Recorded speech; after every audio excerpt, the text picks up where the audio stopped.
Hello!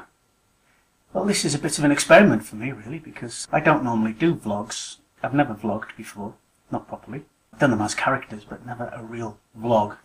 To be honest, I've never thought that my life was interesting enough to document. I didn't think anybody'd want to watch it. But I've been looking at a lot of vlogs, or vlogs, as I gather they're meant to be pronounced, on Tinternet recently.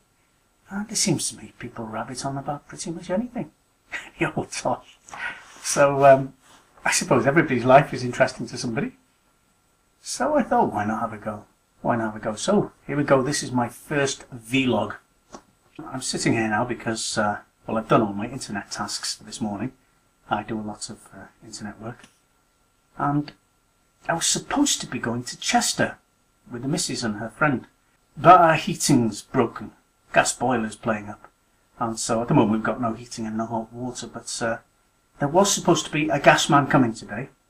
So it fell down to me to stay here all day to wait for him.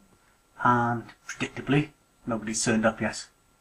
It is now 2:10 and at 3 o'clock I have to go and pick my granddaughter up from school. So I'll be out of the house for, say, 3/4 of an hour. So sod's law would dictate that the gas man's going to come during that 3/4 of an hour that I'm not here. So if that happens, it's another night with no hot water or heating. Well, I can see the battery's running out now, so that's a good start, isn't it? So here endeth my first vlog. Peace.